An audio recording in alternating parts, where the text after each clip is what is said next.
Okay, this is the intro to the recording for the Friday night Sabbath Eve Bible study for the 27th day of the second month on God's holy sacred calendar. It is, we'll give the it's the 31st of May, 2019 on the Roman calendar. I'll repeat the Hebrew calendar when we go live. We'll be streaming live on the Sabbath service page of Facebook Live, and this recording will go into the archive. We'll begin just as soon as we get a green light from Facebook Live.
All right, good evening, brethren. Happy Sabbath. Welcome to this Friday night Sabbath Eve Bible study for the 27th day of the second month on God's holy sacred calendar. On the pagan Roman calendar, it's the 31st day of May 2019 until midnight tonight. But it's going to stay the 27th day of the second month until sundown tomorrow night. If it's sundown already where you are. It just went sundown here.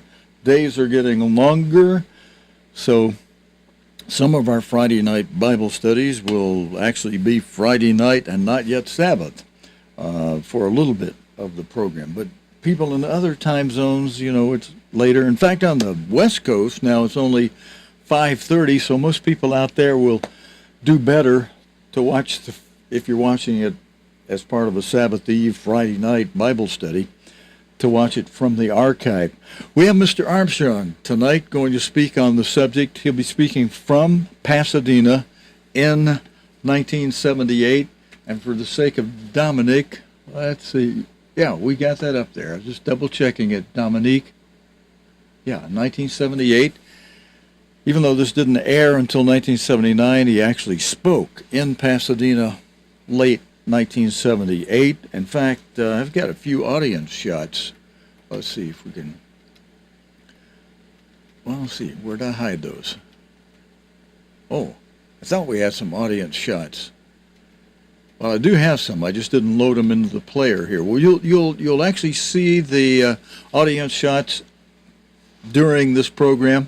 So I won't give you a sneak preview ahead of time. You'll just see who was in the audience as we play the video. And let's go ahead and get right into it. It's he's speaking on why so many religions, and expressly why so many different denominations. And Patrick, Dale, I'm glad you from New York, you fellow twin brothers up there, Dale and Patrick. Sometimes I get you confused. You both sound very much alike on the phone. Have a different look, though, even though you're twin brothers, and a different mindset, just a little bit, personality-wise. But Dale asked me late this afternoon about Mr. Armstrong having named the corporation that handled the assets for the assets. What else? The corporate tax structure, just the corporate structure for this Philadelphia era of the Church of God that was originally named Radio, and then later, about 67, 68, 69, name changed to Worldwide Church of God for the corporation, which he reminded us we were never members of the Worldwide Church of God. Before that, in 1956, he said, brethren, don't be saying you're members of the Radio Church of God. Just tell people you're members of the Church of God. And even though another corporation has registered the name Church of God by itself with no adjectives to it, he said that is the name of God's church without the adjectives. And he said, in fact, he made it a point to expressly put in the Articles of Incorporation into its bylaws that it is a, quote, non-member corporation, except for its board of directors and the president, who was the chairman of the board of directors. And he did that for an express purpose, part of which was to avoid members from being able to, when you have a corporation that's a member corporation, your members can step in and file lawsuits and accuse you of things and try to take assets from you and stuff like that. To avoid those kind of problems, he made sure that in the bylaws it was expressly stated in the Articles of Incorporation, this is a non-member corporation, except for the board of directors that have to be members. And he made a point of asking everybody, he did it very expressly, after having done it originally in 1956 by asking, how many of you are saying you're part of the Armstrong movement? And how many of you are saying that you're members of the Radio Church of God? He said, brethren, don't be doing that. He said, just tell people you're members of the Church of God. It's a spiritual organism. You weren't baptized into any denomination of men or corporate structure or organization of men. You were baptized into the body of Christ, also known as the Church of God, which is a spiritual organism, not a man-made organization. Although you can use organization for good purposes. But what God's building us into is a spiritual temple, that building, that church. When I say building now, I'm talking about the spiritual building, the spiritual temple, is you and me, brethren, as Mr. Armstrong explained it, as the Bible covers it. 1 Corinthians 12, Romans 12, there are a few places you can look. Now, he's going to be covering the subject, why so many religions tonight, but it cross-relates to what I'm saying to you, because I'm sure Mr. Armstrong had no idea at the time of his death or even a little bit before it, even though he had mentioned to some that he expected there to be a struggle about the Sabbath even, and that some would be falling away after his death, and that people would have to be made ready for the body of Christ. He made that a big emphasis, that would be a big part of the greater work ahead of us, would be making the bride ready for Christ. And one of the instructions Mr. Armstrong used to teach us, in fact, he used this verse from Luke 21, verse 36. When I asked him the question privately, Mr. Armstrong, your book on the 7 laws of success mentioned having goals, and most of it's kind of headed toward physical goal things, the way you've worded, although even for that, you pray. One of the goals is seek God in prayer about your goals and things. And I said, what should be our number 1, number 2 spiritual goals? And he wasted no time quoting. He didn't cite the chapter and verse, but I knew I had recently been studying it. And I said, man, he came right out of that verse where Christ was explaining you can be accounted worthy of 2 wonderful things if you're watching and praying. And so he said, goal number 1, which is at the end of the verse, and it's not in time sequence, but it's the greater thing. He said, number 1 goal should be accounted worthy to stand before the Son of Man in the first resurrection. And he said the number 2 goal you should have, which should be to escape the Great Tribulation. And in time order, that comes up first. I mean, that's 3.5 years before Christ returns, when we then are born again and transformed from this flesh to spirit and born into the family of God. That comes 3.5 years after the fifth seal opens up. The time, if you're counted worthy to escape it, you get to fly symbolically via 2 wings of a great eagle. By the way, bringing that up reminds me that I just talked with our John. I just saw your reply on, and we're going to have to see if I can connect up on a chat with you like we used to do. I'm able to hear it much better if I run it through the studio speaker. I've learned how to get the Facebook chat on a studio speaker. I can crank that speaker up real high when we're not on the air, and then I can hear you. But John Byron let me know that he just came home from the VA hospital. So, Johnny, you and me, some of us who've been trying to contact him and wondering, John, what's up? What's up? We're not hearing from you. And I just read just an hour or so ago that he's been in the VA hospital for several days. He's home now. There's several things going to happen for him, good things that are going to happen for him. And yet they charged him a bunch of money that they didn't charge it right, so it didn't get exactly covered by the VA. They're asking him to pay it, and he says, look, all I've got is Social Security. So we'll be praying about that, John, that they can straighten out their paperwork and their records. Things like that happen to me once in a while, and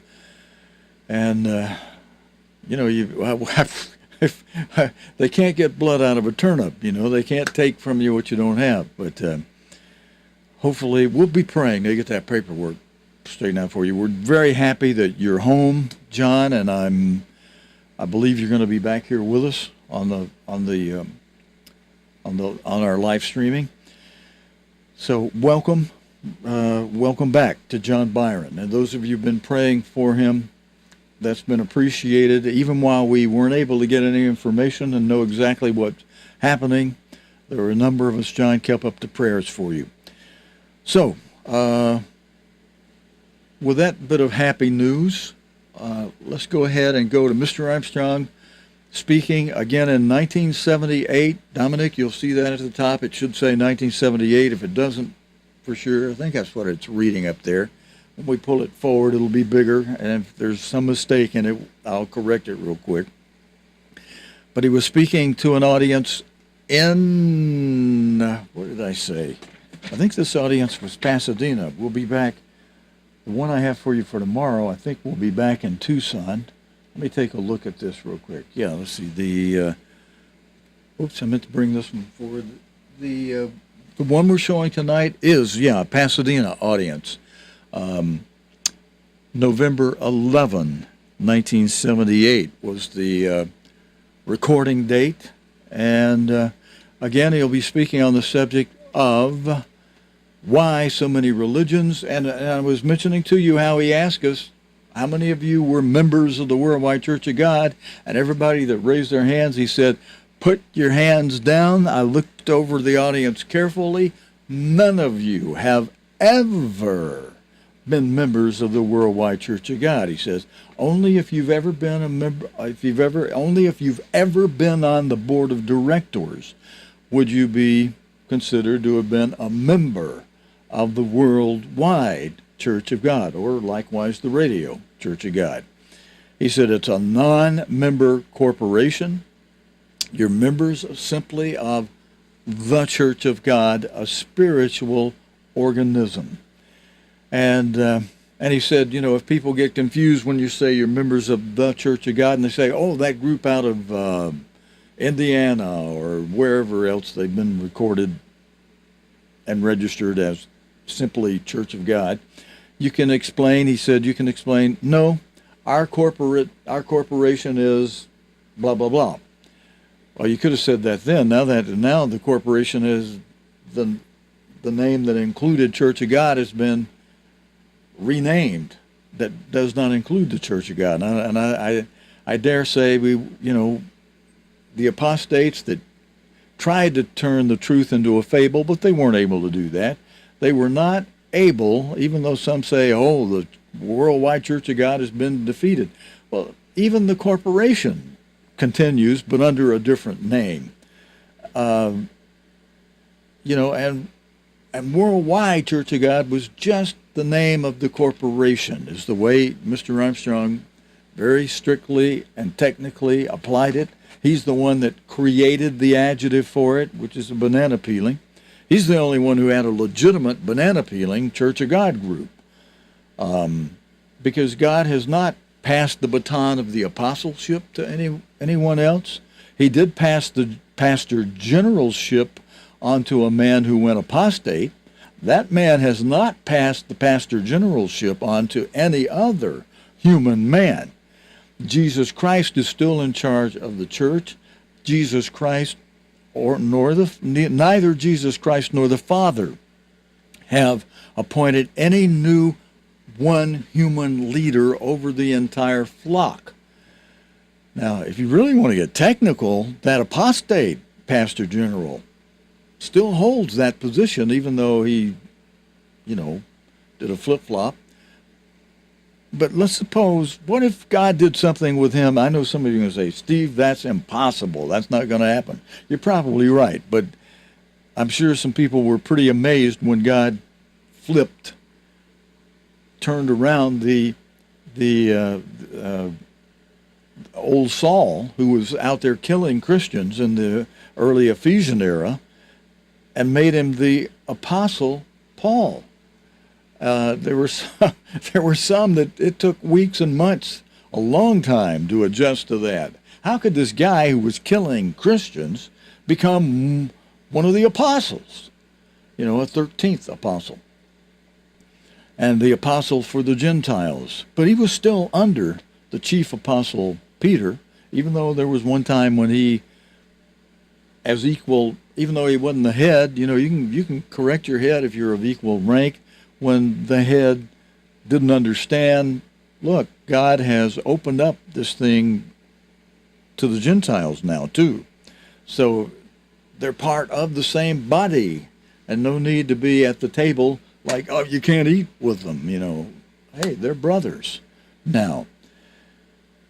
But as we go into this, I wanted, Dale, thank you for asking that question today. It's good before we hear Mr. Armstrong speak on why so many religions, we think of it in terms of what Mr. Armstrong explained to us about the corporation that he started and named and put the assets in and paid employee taxes from and all of that. And then the apostates, once they had the pastor generalship, they were able to take those assets of the corporation and sell off many of them, like the auditorium and many of the dormitories and residential buildings on the campus in Pasadena, and they've put that money in their pension funds, for those apostate ministers.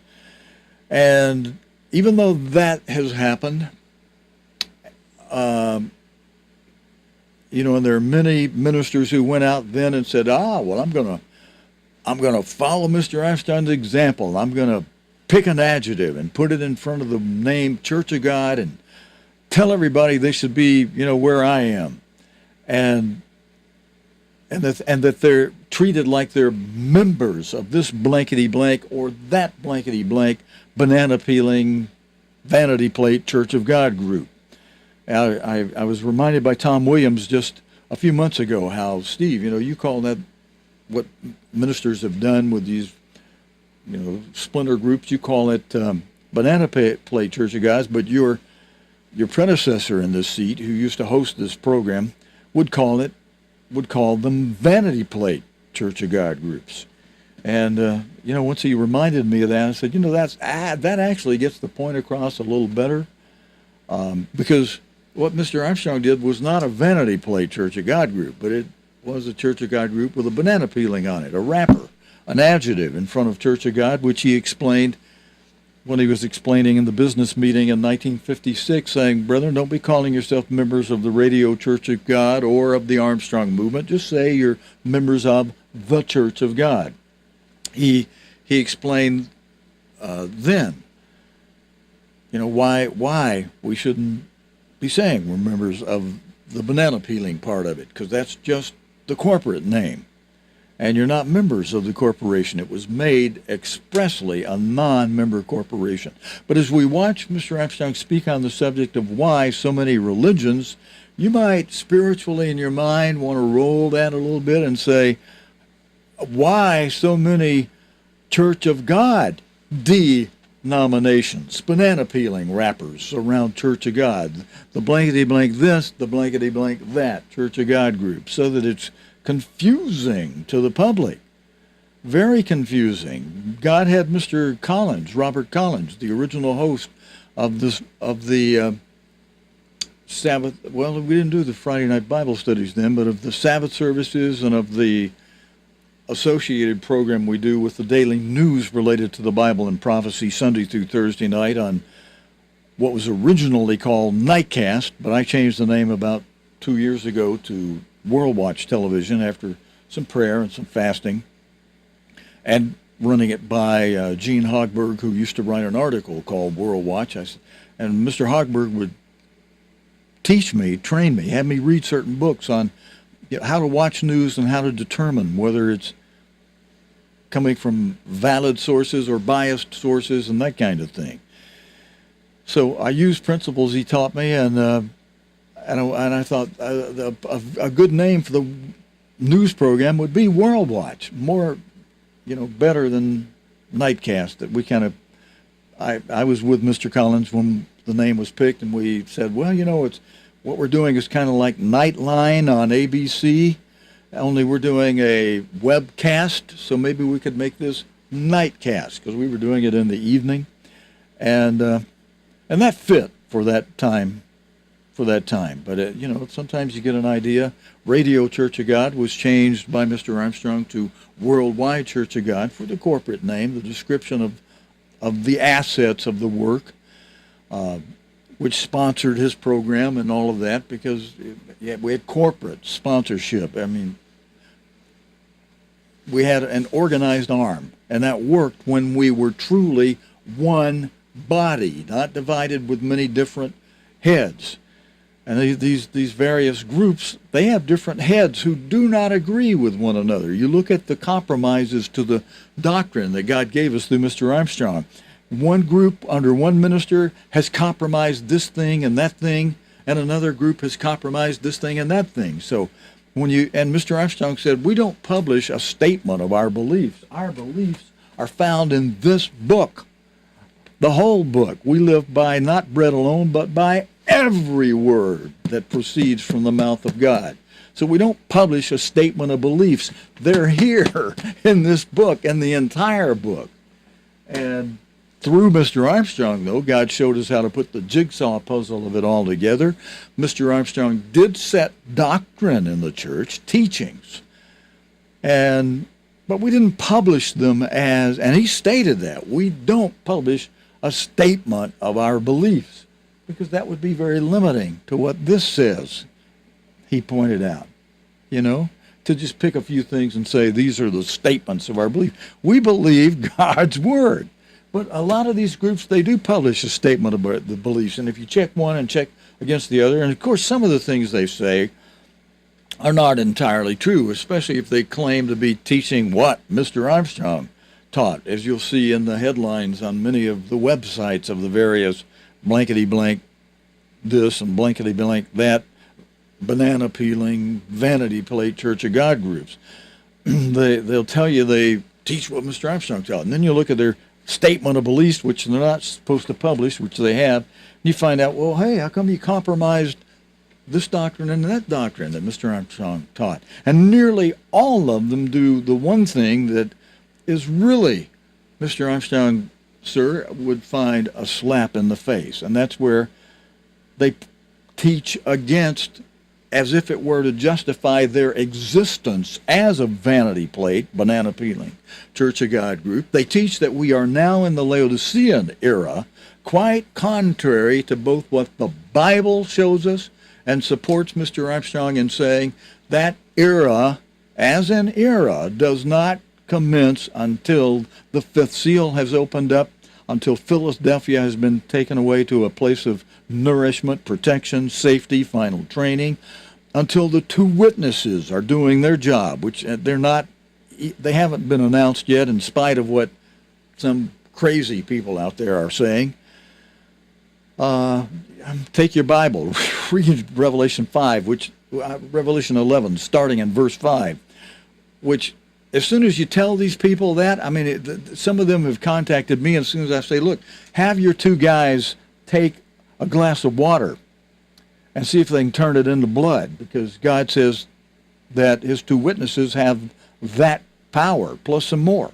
They try to spiritualize it all away. You know, Revelation is just all written in symbols. No, it's not. It's got a lot of symbolism in it, but there's some things in there that are quite literal, like that. And they'll have the power to turn water into blood and other things that some of these people that try to twist and fableize the truth so that they can promote, you know, their knock-knock theory and what have you. But what I want to focus on as we go to Mr. Armstrong is try to maybe think about what he's talking about, why so many religions, why so many denominations, vanity plate groups of God's church, scattered, splintered. Why? See if he doesn't answer that as he gives the answers to why so many religions. Let's go to Mr. Armstrong now. We'll have a little bit of time to come back at the end of tonight's Bible study. We'll go to him now with a subject that it's been entitled, Why So Many Religions? Back, we can invent the most intricate machines. Man can almost perform miracles. He's made rivers run backward. And still, we can't solve our problems. We have not learned how to live with one another. Nations cannot get along or live with one another. Nations, the governments of nations are being overthrown at the rate of one a month and have been for the last 2, 3, 4 years. And you know, it just doesn't make sense. You live in a world not only of science and of education, philosophy, technology, and all of that, but you live also in a world filled with religious confusion. We have in this world, for example, Confucianism, Buddhism, Hinduism, Shintoism, Taoism, Muslim religion, and the Christian religion. Now, the Christian religion is the largest, believe it or not, and in the Christian religion there are 250 denominations and sects in the United States alone, beside many small groups and smaller sects. But more or less larger denominations, 250 in the United States alone. And they certainly don't all speak the same thing. Why do we have this kind of confusion? Why do we have this kind of trouble in the world? It's time someone comes up with the answer.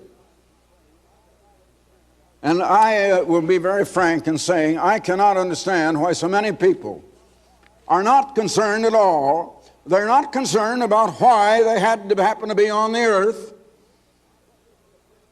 How did we get here? Were we put here for a purpose, or did we just happen? Where are we going, and what is the way, and why haven't we found it? Why do we have violence, crime, families breaking up and divorce, home life broken up, and we don't know how to live? And if we want to get at the answers to things like that, the other average person says, don't bother me with that. I want to see this football game on television. Or I want to go to the dance tonight. I want to enjoy myself. It's like a man that's in a dream. He's asleep and someone wakes him up. And he says, don't wake me up, don't wake me up, go away. And I guess that's just about it. We are asleep. And we don't want to be awakened for some reason.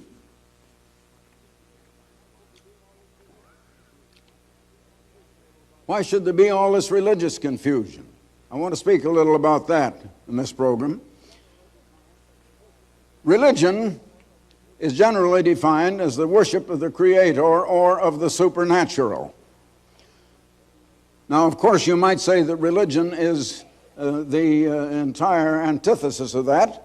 In Russia, we have atheism and the belief that all religion is wrong anyway, the opium of the people.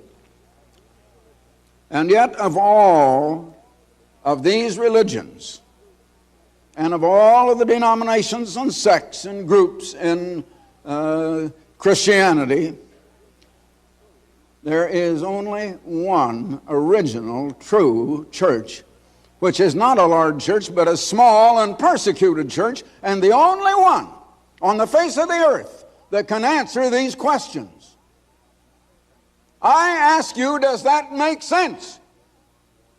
The people are not interested in a thing like that, and they're not. Do you know that of all of the religions, including Christianity and all of its sects and denominations except the one original, true church, not one of them knows who or what God is. And yet, religion is the worship of God. It's like the Apostle Paul, who was taken up to Mars Hill, the court of Areopagus, the Greek scholars way back in his day in the first century. And they were so scholarly, and yet they knew so little. And they sort of mocked Paul as he came up. They looked on him as an ignorant something. He didn't have the polish, the education of the something they did. He probably had a lot more. But they said, well, we're always looking for some new thing. Now, we understand you have a kind of a strange religion. And it's funny, but the truth seems strange to most people because they never heard it before. And they don't understand what it is. And so it does seem strange to them. Paul said, well, I have observed that you are too ignorant. Absolutely ignorant. Religion is the worship of God. And yet as I came along, I saw on one of your idols you worship a sign saying to the unknown God. You worship a God, but you have no idea who that God is. You don't know who you're worshiping. You are superstitious of all people. He says, I'll tell you who God is, God that made the worlds and all that exists. Everything you see up in the sky, this earth, everything in it, all people.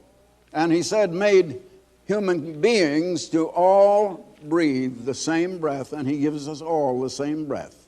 God is the creator, but none except the one original church that Jesus Christ founded, as I said, knows who and what he is.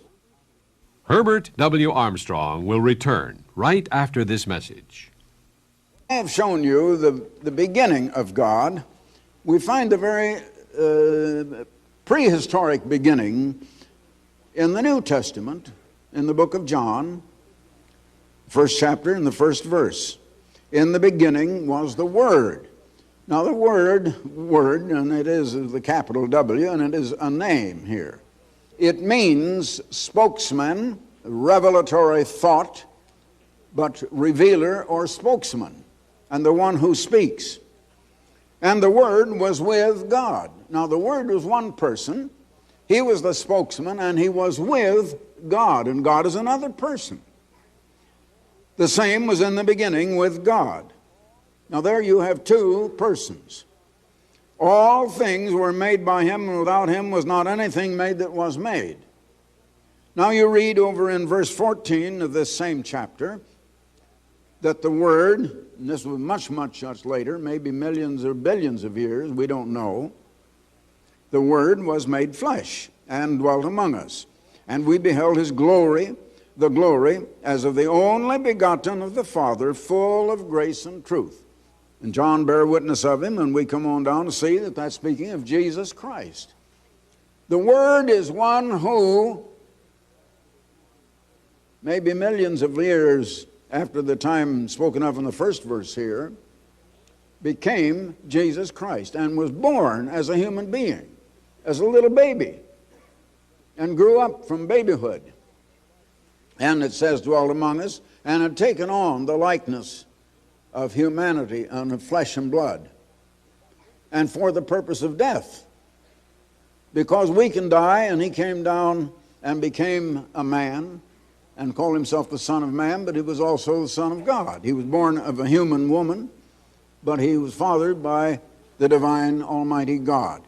Now, God and the Word, primarily or originally, before everything else, were alone in space.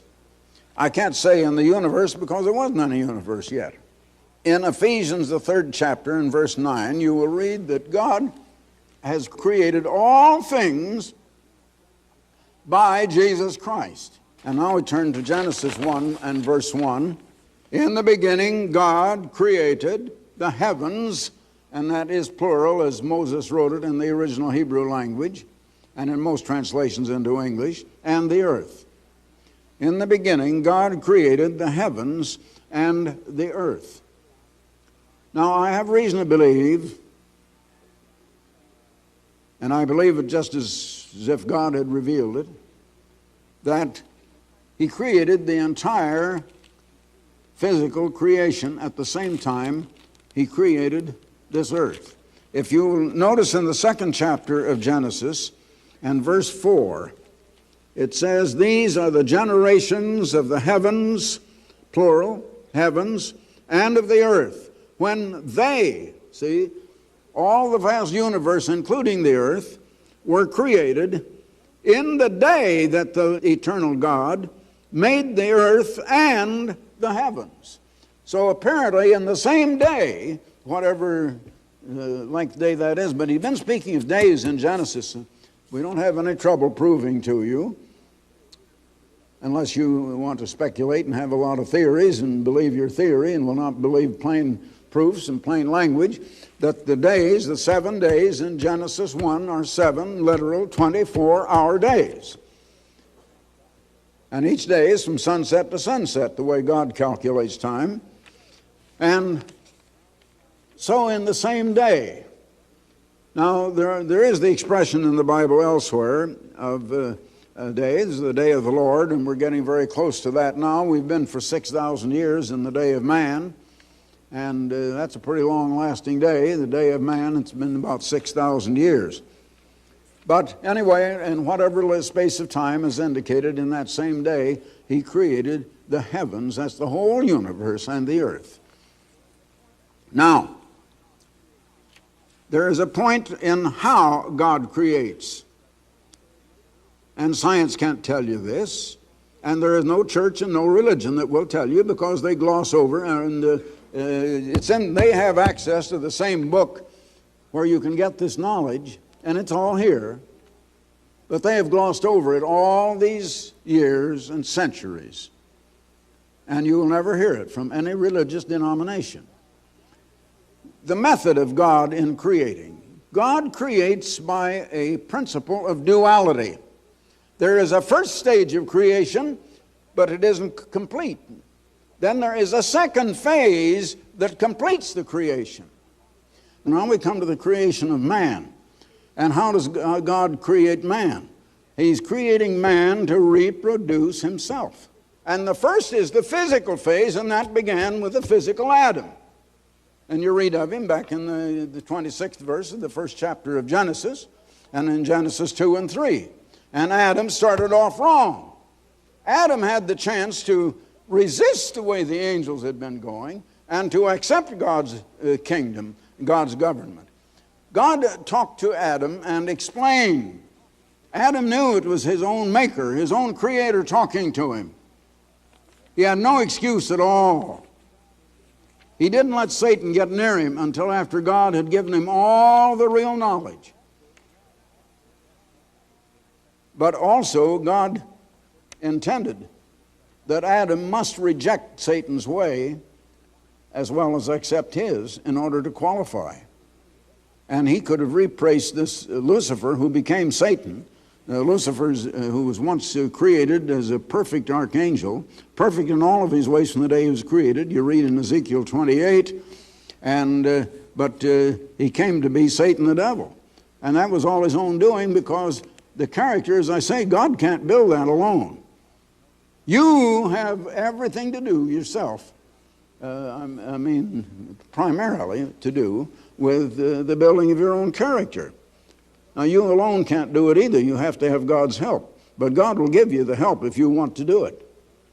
That's why you were put on earth. The purpose of angel life was to build that character. The purpose of human life is to build that kind of holy and righteous character, and that is simply going the way of the law of God, and the law of God is the foundation and the basis of the government of God, and because of what the angels had done, the government of God was removed from this earth. And so the government of God is not on earth. God said to Adam, you have rejected me, you have turned down my way, you have decided to go the way that Satan went, to destroy instead of to build. So therefore, you've made the decision, and you've made it for your posterity, and the whole world that will be born from you. And God sentenced all humanity for 6,000 years, that is, the children of Adam and Eve, to being cut off from God, and said, you don't want me, you don't want my knowledge, you don't believe when I say. People say, I believe in God. And I say, but you don't believe God, do you? Well, they don't quite get it, what I mean. Don't believe God? Well, you have to know what God says before you know whether you believe it or not. Adam and Eve believed in God. They knew that God was their maker. Wasn't any question about that. In the New Testament, they believed, many of them believed in Christ. There were the Jews you read of in the 8th chapter of John, beginning with verse 30. The Jews that believed on Jesus, and to those Jews that believed on him, he said, if you read through a good many verses there, you seek to kill me and put me to death because you don't believe what I say. My word has no place in you. You don't believe my word. Yet they claim to believe on him. Today they say, just believe on Christ. Oh yes, millions do. But Jesus said, in vain do they worship me. Teaching for doctrines the ideas and every commandments of men, and making the law of God of none effect by your human traditions. And that's what's going on all over this world. Herbert W. Armstrong will return right after this message. There's a reason for all of the troubles we're having in this world, let me tell you, my friends. And we don't have to have it. We're bringing suffering on ourselves. And the trouble is, you bring suffering on others along with your own self, and you'll suffer, every one of you, from what others are doing that you didn't even bring on yourself. Now, you don't hear anything of the government of God in any religion that I know anything about. But let me tell you, the one church that originates from this campus where I sit right now not only believes in the government of God, but it is administered. But it's a voluntary government, and it's only administered over those who voluntarily come and put themselves under it and to accept it. There's no force or duress of any kind in it. But the government of God is based on the law of God. But you see, the churches that call themselves Christians, the main tenet, if there's any, that is a tenet, the belief that they have is that God's law is done away. That that Christ came to abolish the law. And a lot of people believe that God of the Old Testament was a harsh, stern God, but Christ was a loving God, and he came to do away with that law of God and to let us do any old thing we please and bring curses and troubles and everything on ourselves. Well, we're sure doing it.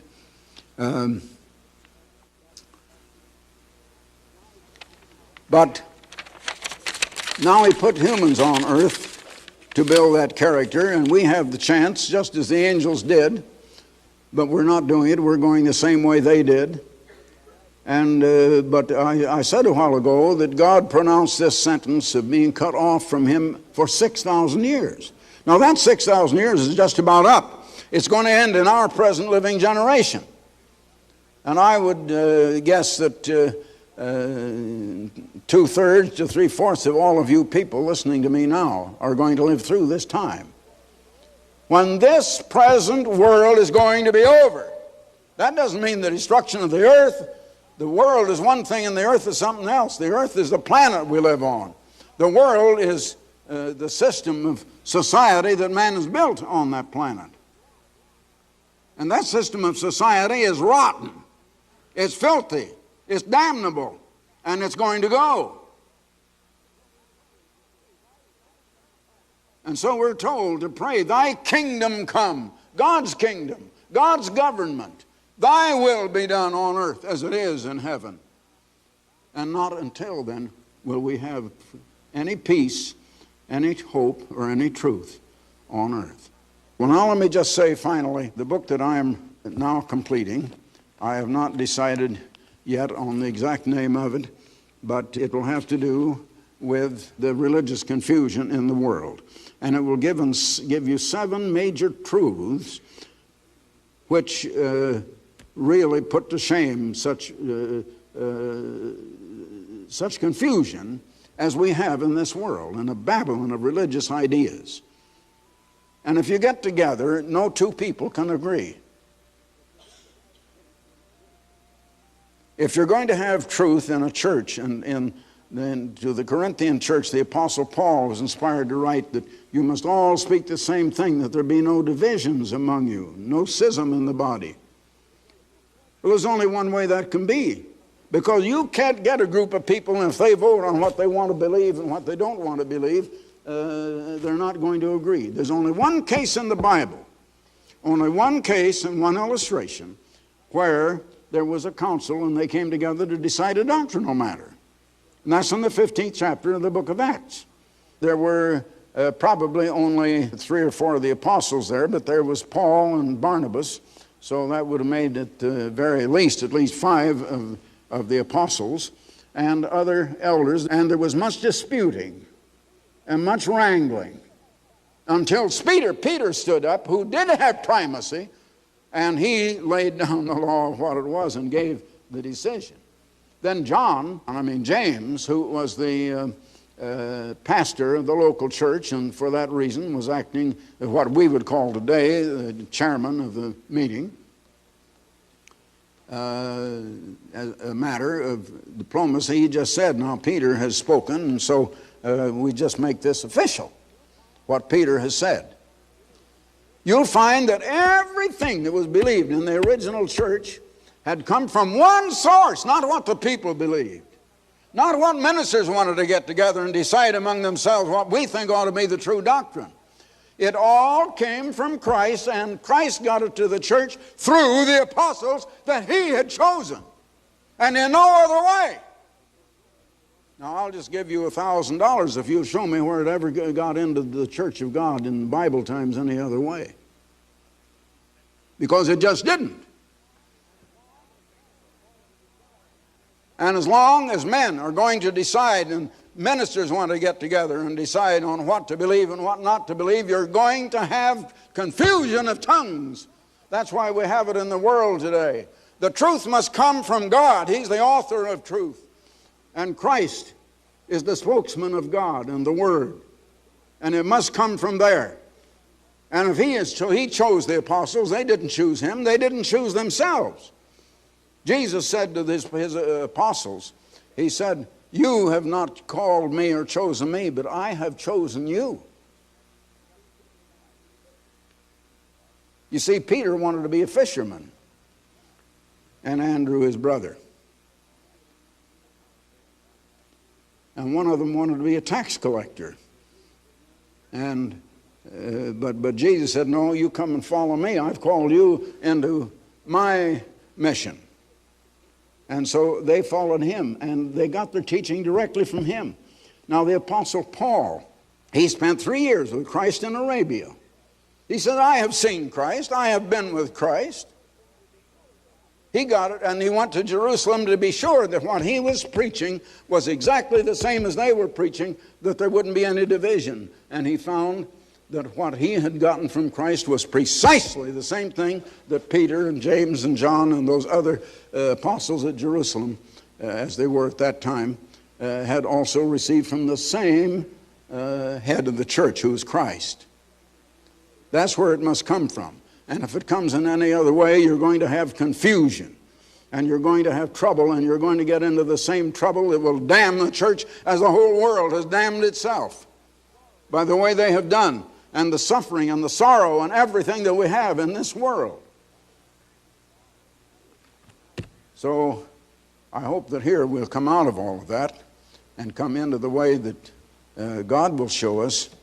And I'll tell you, an apostle of God always keeps the door open.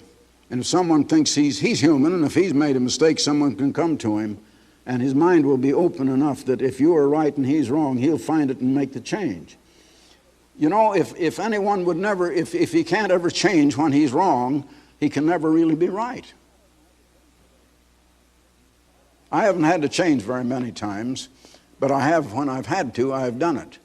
And I would do it again. And that's the only way you can be sure.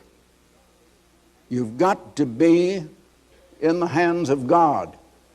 And so that, you see, we're only the clay and he's the master potter. We've got to let him form and shape us his way.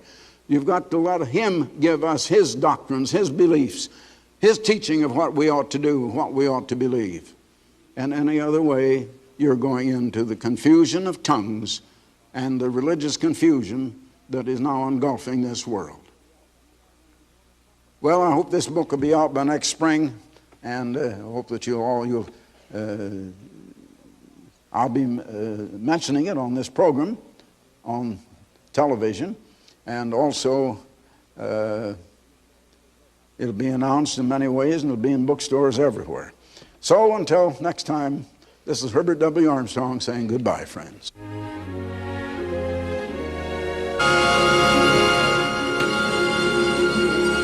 All right, brethren, another good sermon excerpt. I hope you found that edifying and helpful. Mr. Armstrong speaking there again from 1978, November 1978. He was in the midst of writing the book, the book that was later entitled "Mystery of the Ages." You know, he said it had things that straighten out confusions in the world, and so the title very appropriately fits those 7 confusions of the world, Mystery of the Ages, in which those mysteries were explained. And he also mentioned how, toward the end of the program, he mentioned how you could come to him if you felt he was wrong about something, and show him good proof. He'd take it to God. And, you know, that reminds me of how one man who did that, who was made an evangelist before he did that, went to him about 20 years before I came to college in 1970. So in 1971, when I was talking about if it were exactly 20 years before, that would have been 20 from 51, would have been 1931. No, I'm sorry, that would have been 1951. 20 years before 1971 would have been 1951. That a certain evangelist, I'm not going to mention his name, but a certain evangelist went before Mr. Armstrong. That would have been 4 years after the college was open. That would have been right after he graduated. And that was known, because when I went to the dorm monitor of my dorm in Grove Terrace. I think that dorm housed about over 100 male students. And I went to the dorm monitor, and who got back from one of the forums or assemblies earlier than anybody else. And I'll tell you his first name. His first name is Russ. I went to Russ and I said, Russ, there's something that doesn't seem right from the forum we had that Mr. Armstrong had just given about our counting to Pentecost and it winding up on Monday. Now, I'm new in the church, so I hadn't been keeping Pentecost at all, until I came into church about a year before I came to college.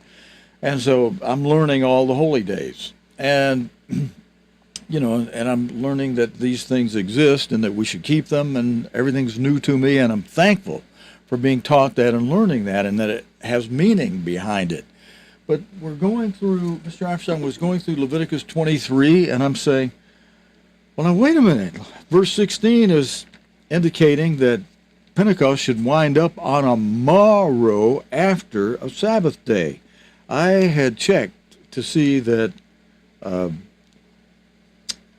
word used for Shabbat, for 7 Shabbats in verse 16, was not Shabua, meaning weeks, but the word Shabbat, meaning Sabbath day. 7 Sabbath days shall, after 7 Sabbath days shall you number 50 days. I'm saying, here it's telling us how this thing, the count should be concluded, regardless of what you do in verse 15.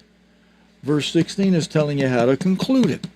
And instead of saying, nah, Steve, you're all wet behind the ears, my dorm monitor says, Stephen, there's an evangelist who's already gone to Mr. Armstrong with that 20 years ago. Now, I'm telling you this tonight, brethren, because we're toward the end. As of tomorrow night, we will have had 6 Sabbaths. And if you want to do it idiomatically, you've got to run them, where it would mean 6 weeks have gone by. They've got to be Sunday through Sabbath weeks because of the way God had it worded in verse 16. Of 7 Shabbats shall be complete. 7 Sabbaths shall be complete. And if you're saying, okay, 7 weeks of Sabbaths, you're talking about Sunday through Sabbath weeks. The first day of the week through the 7th day, Sabbath day of the week. Just the way God designed the creation week. First day through the 7th day. And then the morrow after that 7th Sabbath, you're going to number as number 50. So as of tomorrow night at sunset, we will have completed 6 Sabbaths. 6 Sunday through Sabbath weeks will have been complete. And that means that the Sabbath week from now, a week from tonight, a week from tonight will be the beginning of the Sabbath. But next Sabbath, 1 week from today, at the end of that Sabbath, Pentecost begins. That'll be a double Sabbath of the type where you've got a weekly Sabbath with the annual Sabbath following it. Excuse me. And so so when you prepare for the Sabbath next Friday, you want to make sure you're preparing double.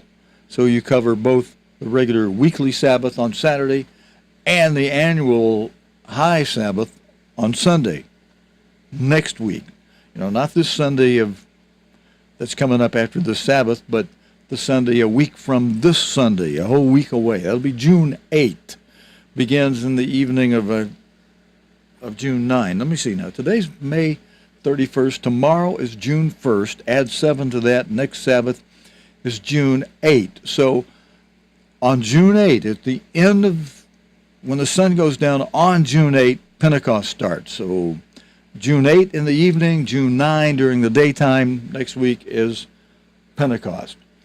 And I'm mentioning that the count because there are some people, even today, who stem from a mistake that evangelist made when he went to Mr. Armstrong in 1951 and said, Mr. Armstrong, Pentecost should be on a Sunday, not a Monday, which is really interesting. The evangelist went to Mr. Armstrong with some kind of evidence and belief that Pentecost should wind up, the 50-day count should wind up being on Sunday. Then when God does what Mr. Armstrong was saying, if we find out we're in error on something, we will change. We won't stick with our tradition just for the sake of tradition. If we're wrong, we'll change it. And I was in the audience in 1974 when Mr. Armstrong first of all announced it at a forum before he later announced it on the Sabbath day. And that had all the students that gave all the students time to check over, improve, and look at what he was saying during the week before the Sabbath came up, when he announced it, to people who wouldn't have been students at the time, full-time employees and what have you, when they would be hearing it in the Sabbath service. Now, of course, some of those heard it from students who heard the forum Mr. Armstrong gave, and some full-time employees were at that particular forum. And but what's very interesting is that following that, not only that man, but a few other ministers, instead of saying, hey, Mr. Armstrong finally changed it, we're finally keeping it on the right day, the one who went to him 20 years before. But see, here's the interesting thing is that evangelist apparently did not have effective arguments before Mr. Armstrong, because if he had had an effective argument, that should have caused Mr. Armstrong to say, well, I better look at this. But instead, Mr. Armstrong was able to convince that evangelist, no, it should be on Monday, and here are the reasons. Well, none of that involved the understanding that God later corrected that there's a verse, there's a word in verse 15 of Leviticus 23 that is not in the original text. It's a preposition, the preposition from, that was inserted by the translators, not intentionally, like they did in Acts 12, where for the word Pascha, which means Passover, they intentionally inserted the word Easter, or they intentionally used and rendered Pascha as Easter, knowing that's not right. But because of the Easter Passover controversy of the 4th century, these 17th century, 1600 translators of the King James Bible, they said, well, we're gonna side with the Catholic Church in the Passover Easter controversy, and that word translated Pascha for Passover, we're going to stick Easter in Acts 12 so that it reads. Let me just flip there real quickly, because I was one time in a buffet restaurant where a lot of truck drivers stop, and some of those truck drivers, they carry their Bible with them, and when they get out of their truck after a lot of long driving and seeing hazardous conditions on the road and stuff, they bring their Bibles into the truck stop with them while they're having their meal. And this one buffet place where I used to like to go, they've closed it, I'm sad, but after my dad died, I especially, I didn't feel like cooking for myself. I just take off and go to the buffet truck stop and take along my Bible. One of the truckers who came in got to discussing something from the Bible, and I discussed it with him, and I explained, well, the King James Version rendered that incorrectly. And he says, he looks at me in horror and like, this is the Holy Bible. There's nothing wrong in this Holy Bible. I said, well, sir, you know, I know you may not want to believe me, but this writing you're holding in your hand is not itself the Holy Bible. It's a translation of the Holy Bible, yeah, but it's a translation, and it renders from the original Hebrew or Greek. And in a few cases, especially in the King James Version, where we know where they are, there are a few things that have been rendered incorrectly. They've been mistranslated. And the one example I mentioned to you about Easter from Pascha is in verse 4 of Acts 12. Let's just read that.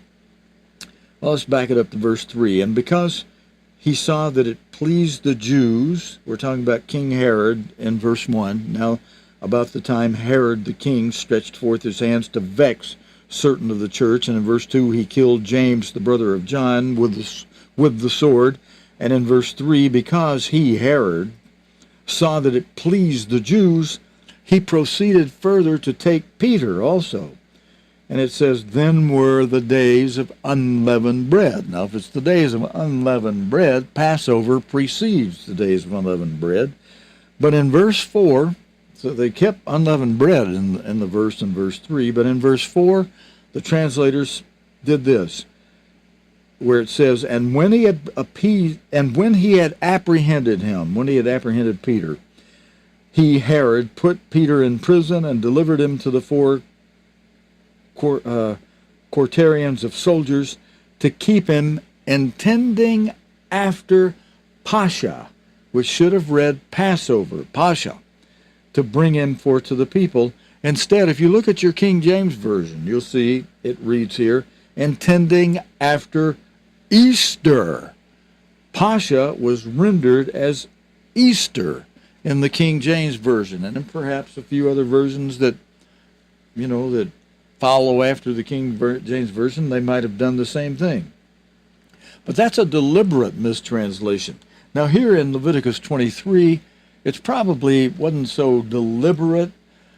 It was just ignorance where they selected to put the word from, the preposition from, in verse 15, because they felt something needs to go there. The understanding that you have when you read Hebrew from left to right, and from right to left instead of from left to right, and certain things just don't exist in the Hebrew that you've got to put in that are understood, and understanding how the Hebrew language works are not understood in the English language. And sometimes you got to insert words that weren't in the original Greek, but you got to do it with the context and with understanding.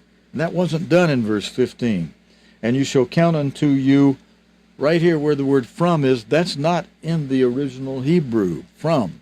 And as the Hebrew scholar that Mr. Armstrong consulted with in 1974, after having read this in 1926, 27, and then, somewhere in that point of time when he and Mr. Armstrong were keeping the holy days by themselves together because nobody else would keep them with them, he came to count it from the morrow after the Sabbath. Now, initially he followed what the Jews did. In fact, the first several years after 1933, when the first 19 members of the Philadelphia era of the Church of God began keeping the holy days with Mr. and Mrs. Armstrong, they were keeping Pentecost every year for the first 2 or 3 years on Sivan 6, on the 6th day of the 3rd month, which is the way Pentecost would come out if you count it from the high Sabbath, from the annual Sabbath after Passover during the days of unleavened bread. Well, actually, not from it actually is technically, when you understand it, it is from the Sabbath that you're counting, from the Sabbath day. But the Sabbath day is during the days of unleavened bread, is the target Sabbath for the following day, the morrow after the Sabbath day, that becomes the wave sheaf day. And then you count beginning with the morrow after that Sabbath. You count beginning with the wave sheaf day. And that's what the Hebrew scholar explained. The word that was rendered from in verse 15 of Leviticus 26 should have been rendered beginning with. Now, brethren, why is it important that you understand that today? You say, look, Mr. Armstrong, Stephen, he already made the decision for us, and he already decided and told us, we count it out beginning with the wave sheaf day, and we keep it on a Sunday. And so we know that, and the church publishes it. Going back to when Mr. Armstrong was alive, they printed the computer program that calculates the calendars out through 2034. So we got that Sunday date all the way through 24 all lined up. Well, yeah, you who are following Mr. Armstrong do, you have that understanding and the truth. But you might run it there. Let me rephrase that. Whether you run into those people or not, there are hundreds of people out there who are still observing Pentecost on Monday. And they do it with dog-eared determination that all of the rest of us are wrong, because as they look at it like Mr. Armstrong was wrong to change that, because that minister, that evangelist who went to Mr. Armstrong in 1951 and tried to persuade him that Mr. Armstrong, Pentecost should be on Sunday, not Monday, he went away with an explanation Mr. Armstrong gave him that he mistook, he misunderstood, he took it too far. Mr. Armstrong explained to him that, look, God has given these truths through me. And what he was explaining to the man was that, look, God revealed through me that we should keep the annual holy days. And, I'm the leader, and when we count from the morrow after the Sabbath during the days of unleavened bread, and counting from the weekly Sabbath, as Mr. Armstrong came to understand it, just a couple or 3 years after the Philadelphia era began, where the first year, 2 or 3, there's a diary that one of the early members has in which she cites their keeping of Savan 6 for the first couple or 3 years. I wish I could get my hands on that diary. I've seen the writings of those who've seen it, and I'm not certain how many years they kept it, but it was the first 1 or 2 at least before Mr. Armstrong said, oh, the Jews have this wrong about counting from the annual Sabbath, which would always be the 16th of the first month, because you've got Passover on the 14th, you've got the annual Sabbath of the first day of unleavened bread on the 15th of the first month, the day after Passover, and then if you're keeping the wave sheaf day from the annual Sabbath, which is not correct to do when you understand the writing in Leviticus 23, it's referencing observing the wave sheaf day the morrow after a weekly Sabbath during the days of unleavened bread. The Jews, instead of doing it after the weekly Sabbath, which always makes it on a Sunday, the first day of the week, the wave sheaf day, they make the wave sheaf day be the day after the annual Sabbath. And the annual Sabbath, just as Passover, it moves around. From year to year, it's on a different day. Like for us this year, now this year's an unusual exception. Excuse me. This year, June 9 will be the 6th day of the third month. And it comes out that way because this year, as it does once in a while, with the rotation of things, this year, the weekly and annual Sabbath during the days of unleavened bread fell on the same day. But that's an oddity. I mean, that happens from time to time, but it's rare. It's not as often, doesn't happen as often as the weekly Sabbath and the annual Sabbath not falling on the same day. But from time to time, it's going to do that. It did that this year. So this year, we're keeping Pentecost on the same day the Jewish people are, on Savan 6th, because the weekly Sabbath and the weekly Sabbath and the annual Sabbath during the days of unleavened bread this year were the same day. Now, I know that's a lot of stuff. Some of you may say, wow, Steve, that's confusing. All right.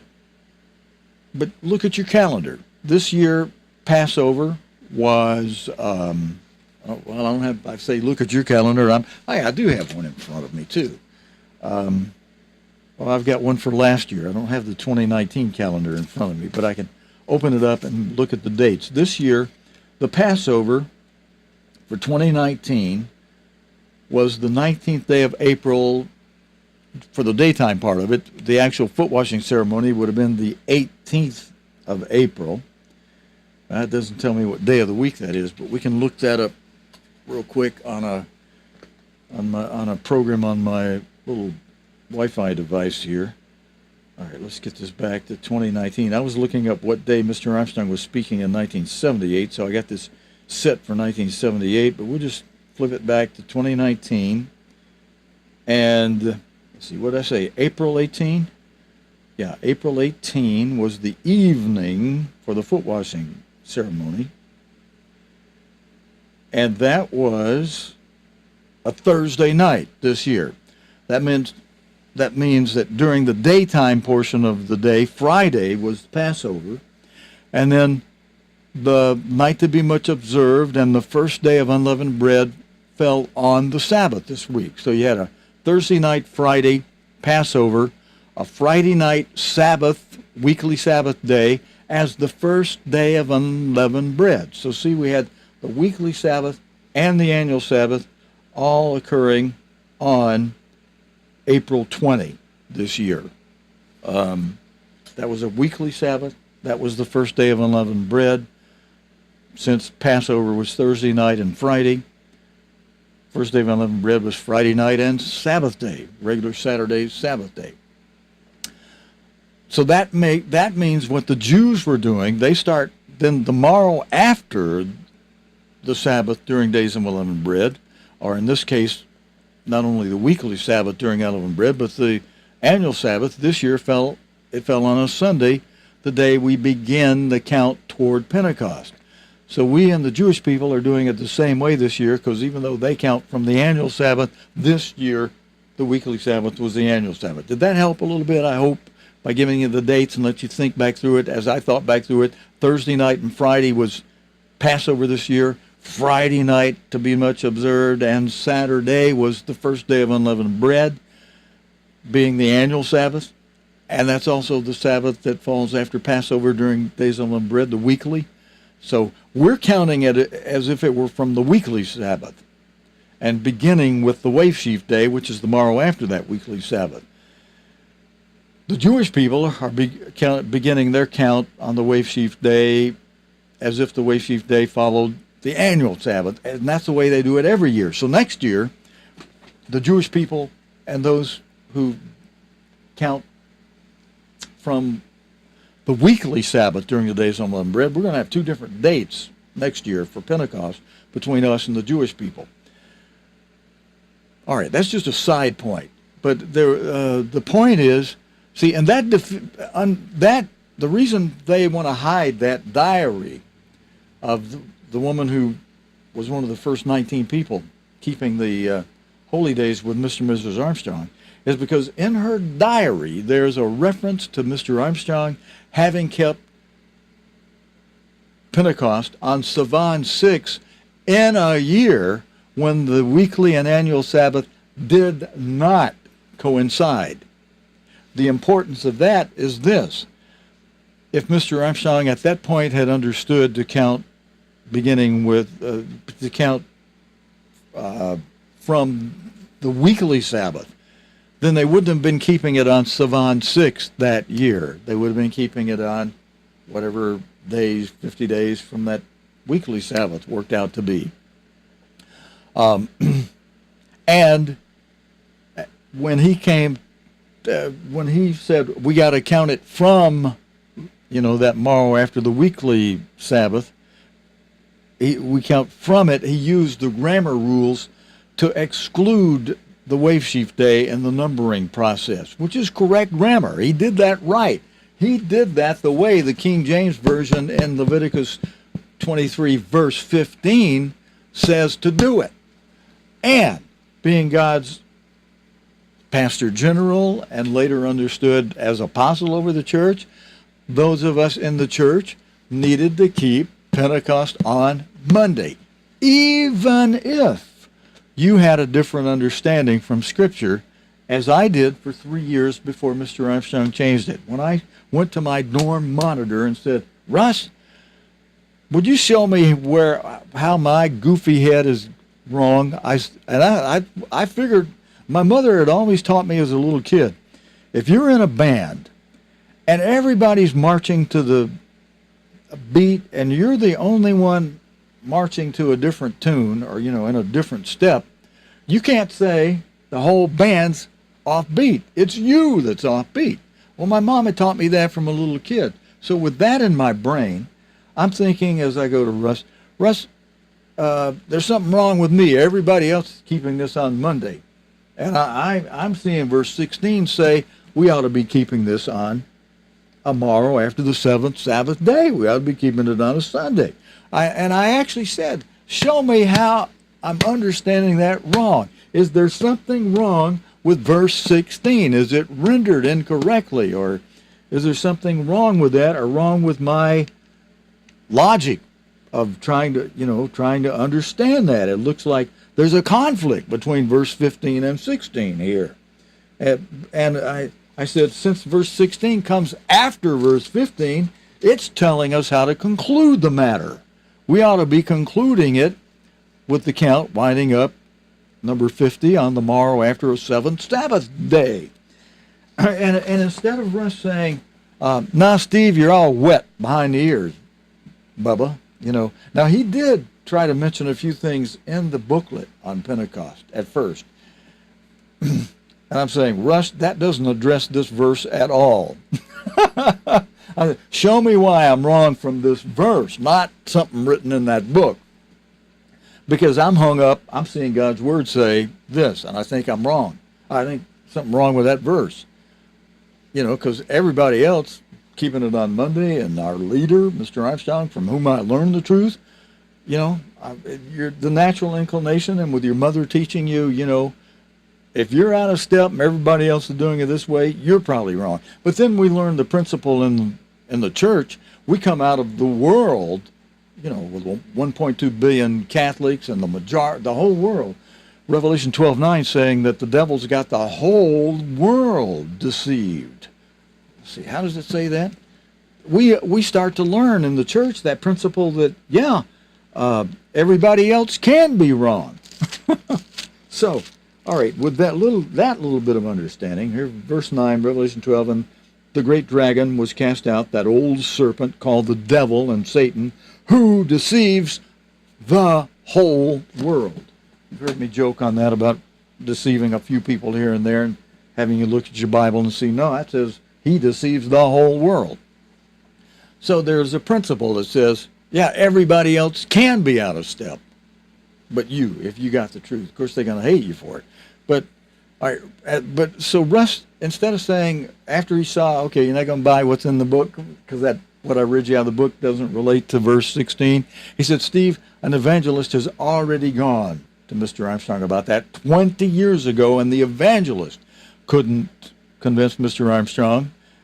And he says, I'm a senior and I want to graduate. I've told you that story before. So let's focus in on that evangelist could not change Mr. Armstrong. And Mr. Armstrong got that evangelist to thinking that God inspired Mr. Armstrong to set this on Monday so we would be different. That's not what Mr. Armstrong told him when you read and listen to what Mr. Armstrong explained. But we did need, when Mr. Armstrong was understanding, explaining the grammar related to verse 15, we needed to say, yes, sir, and follow that and keep Pentecost together, everybody, on Monday. But if you saw verse 16 telling you different than that, even though you still needed to obey the authority, which in this instance would not be the kind of conflict mentioned in Acts, where is that now? The verse in Acts that says we need to obey God rather than men. We also need to obey men who have authority over us, as long as what they're telling us to do is not go worship Baal. I mean, if they're telling you observe Sunday instead of the Sabbath day for the weekly Sabbath, forget it. That's Baal worship. But with Mr. Armstrong telling us to keep Pentecost on Monday, then nobody else does that. That's not a pagan worship of any kind. That's just an understanding based on the way verse 15 of Leviticus 23 had been rendered incorrectly. So we needed to follow our instructor, our leader, and observe Pentecost on Monday. And I did. I kept it on Monday for those 3 years between 71 and 74. I kept it on, in 74 I didn't have to, so it was only 3 years, 71, 72, 73, that I kept it on Sunday and Monday. Kept it with everybody else on Monday, kept it quietly, privately, not making a ruckus or stirring up any stink, just kept it on Sunday myself. If anybody saw me like, hey, you're not working today, or you're doing extra study as if this were a holy day or something, I could have answered them privately without stirring up a stink, say yeah. And if they had asked me for more detail, but otherwise it was time to keep your lips shut, because that kind of correction should come from the top down for the church. But I was praying like crazy and saying, God, if I'm still wrong somehow about verse 16, will you please correct my understanding and me? But if this verse 16 is correct the way it's reading, would you correct all of us, the whole church, through your leader, the one through whom you gave us the truth, the one through whom the correction and truth should come. And in 74 was I delighted, even though I hated to see Mr. Armstrong as if it were as he explained it. It took a whole hour in the forum explaining it. It seemed like, oh man, the poor man is having to eat crow. He's having to put ketchup over a lot of past words about how we're unique with a Monday Pentecost and how God gave that to us and just for us. But he explained how the error was caused from the incorrect rendering of verse 15, which the correct grammar is to, when you count from a day, is to exclude it in the count. But then when he said, look, I went to a Hebrew scholar after this came to my attention, where it was brought to him in a proper way with good evidence. He went to the Hebrew scholar, and the Hebrew scholar said, yeah, you should include Sunday in the count. And it's not exclusive. And so Mr. Armstrong said, well, then the word from shouldn't be in that verse. And the Hebrew scholar said, yeah, it's not in the original text. And so if you got to put a preposition in there, those King James writers should have put something like beginning with. So that was all part of the explanation that Mr. Armstrong got. He said, that makes sense. They goofed up the translation, and it wasn't just the King James. All of the other translations that existed back during those years when he was looking at that in the early 30s had that same incorrect rendering with the word from in verse 15 of Leviticus 23. And even got some scholars that were doing the New Revised Version. They agreed with Mr. Armstrong, and they said, yeah, we're going to change it. We're not going to use the word from there. That's what their chairman told Mr. Armstrong of the editing of that Revised Standard Version, or Revised American Version, whichever, some version they were about to be printing. And then, but when the print came out, Mr. Armstrong said they didn't change it. So he said, well, apparently that chairman of the editors, the others argued against him. No, we got to stay like the King James did it. And they didn't make the change they told him they were going to make. So they used human reasoning instead of doing as Mr. Armstrong did when it really became an issue that he said, hey, I really need to address this much more deeply. Let me consult with one of the Hebrew scholars who teaches Hebrew language at the Hebrew University in Israel. That's who gave him that, no, Mr. Armstrong, from is not in the original text. And if you're going to put a preposition there, it should be, better rendering would be beginning with the morrow after the Shabbat, after the Sabbath day. And so with that understanding, Mr. Armstrong said, well, brethren, we've been wrong. We should have been keeping Pentecost on the Sunday, the morrow after the seventh Sabbath day that you count from the morrow after the weekly Sabbath during the days unleavened bread. So because the first year or two or three, we counted from the annual Sabbath the way the Jews do. That totals 40 years that we were keeping Pentecost incorrectly, except where it might have fallen on a year where the Sabbath, annual Sabbath and weekly Sabbath were the same day during unleavened bread. Otherwise, for 40, and we still weren't counting it right. We were just counting it like the Jews counted it, which just happened to coincidentally fall on one or two of those years. But for 40 years, we counted it incorrectly. And then once he understood this, then we counted from the Sabbath during the days of unleavened bread, from the morrow after that Sabbath, beginning with that day as the wave sheaf day, numbered number 1. We can't number 50 days ahead to the Sabbath after the morrow after the seventh Sabbath of 7 weeks, which again comes up a week from tomorrow. Because even right now is Sabbath day. If you don't look at it Friday night and Saturday as 2 different days, if you look at this like the Sabbath right now, then a week from tomorrow, which is going to be a Sunday, a week from next Sabbath, the morrow after next Sabbath, Sunday, June 9, beginning that Saturday night at sunset on June 8, is Pentecost. All right, I hope that makes sense. And because you just might happen to run into some, even though that evangelist died in 2001, his group has just not only maintained itself, but they picked up a few here and there that they've been able to convince, you should be keeping Pentecost on Monday. Mr. Armstrong was wrong when he went away from God inspiring him to understand Pentecost should be on Monday. That is not how Mr. Armstrong did it. That's not how he tells it. He tells us the truth that he got it from God's Word, and from the translation that has it of God's Word that has it incorrectly. The translation has it incorrectly. That from should be beginning with if you're going to put some prepositions in there. All right, brethren, I know I've beat that a few times, but that's coming up next week. And next week, there are going to be a few people who will, instead of keeping Pentecost as it should be kept and observed on Sunday, they're going to be observing it on Monday. You may run into a few of them, and they are prepared and ready to save your soul.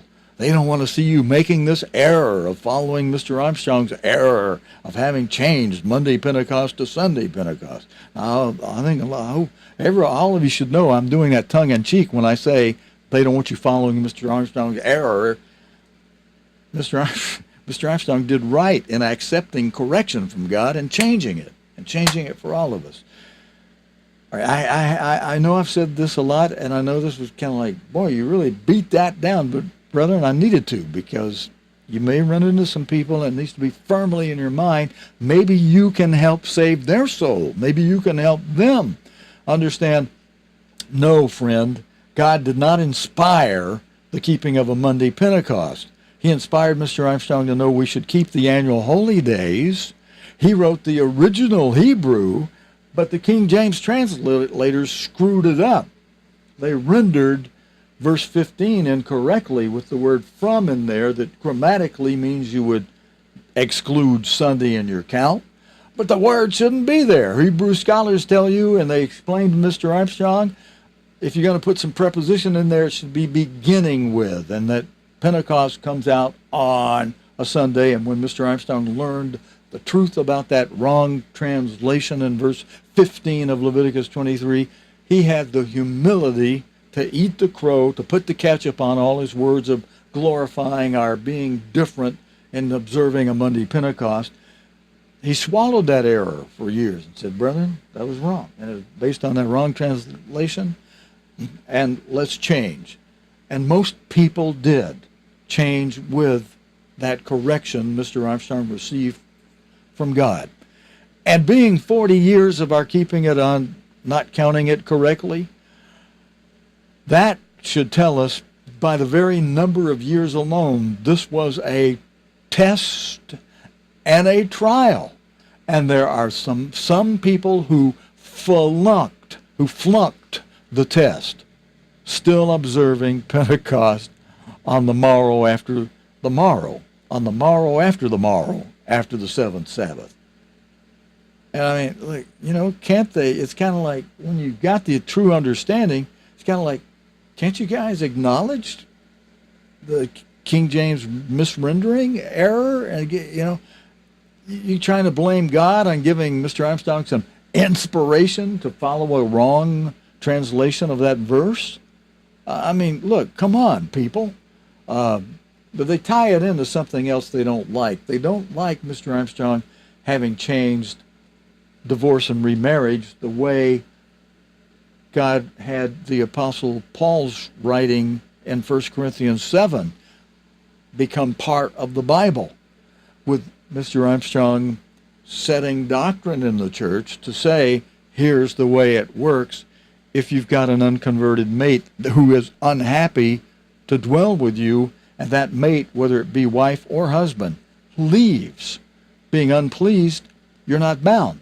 But it also states, now don't take that and fly away with it. That also says if your mate is pleased to dwell with you, even though that mate be unconverted, if they're pleased to dwell with you, even though they may not be exactly happy about your religion, they may give you a harsh word once in a while about it, but if they're pleased to dwell with you, and you two just, you work around the religious difference for your calling, you cannot put that mate away. If he or she is pleased to dwell with you, 1 Corinthians 7 says, don't really want to put it this way. There must have been love between you when you married. I was going to say you're stuck with them. And you are really, but that shouldn't be the way any of us look at it. You cannot leave that mate even if you get upset with them for some reason. If they're pleased to dwell with you, you got to stay with them. And you do well, and some of you I know do. I'm not going to mention your names. There's a couple here in Birmingham. The husband's in the church. He got called in after he was married. His wife hasn't come into the church. They get along. They're a beautiful example of getting along and love. Now, once in a while, she'll give him a little nick about these, what she considers crazy things we do, but she's not overly upset about it. She loves her husband. She's happy to be with him. And I can't say his name, David, and he's happy. And I'm going to introduce the other fellow that I know that tunes in here once in a while to David. I'm hopeful to find a way that maybe Feast of Tabernacles time or sometime they can get together, because they got some certain camaraderie. And if their wives came along, their wives could go shopping or something while the two husbands are at church. You know, if the wife didn't want to go to the church service, I should say at the church service, because we are the church. The services we do are church services or Sabbath services, weekly or annual. I think I'm over time. But yeah, only 6 minutes. Brethren, I've covered that subject, I think, probably more so than some of you might appreciate. But it could prove helpful if you run into one of those people still observing Pentecost on Monday. If nothing else, if you don't convince them, at least you're armed so that they don't sway you and cast doubt on how Mr. Armstrong was led and corrected by God because of a misrendering in verse 15 in Leviticus 23. Verse 15 of Leviticus 23, a misrendering of that verse. From should not be there. If you're going to use preposition, should be beginning with the morrow. After the Sabbath day, you start your numbering, your counting. All right, and again, just so we're really clear, that 50th day comes out to be a week from this Sunday, June 9, technically beginning the evening before on June 8 at sunset, after next Sabbath. Not this Sabbath, but after next Sabbath. Pentecost begins when the weekly Sabbath day ends next week. So double Sabbath next Friday. Be sure you're preparing ahead for 2 Sabbaths, a weekly followed immediately by an annual Sabbath, day of Pentecost. Brethren, thanks for joining me for this Friday night Bible study. Hope I've given you good meat in due season, and we've certainly had a helpful, edifying sermon by Mr. Armstrong. So with that, I'll wish you a good night of rest and sleep for this Sabbath. And if you're back with us in the morning, we'll have the Sabbath service AM to the U.S., PM to the United Kingdom at 9:30 a.m. Central Time. So let me get our going out of here music queued back up, and I'll say so long and happy Sabbath to those of you who are here with us. Good night.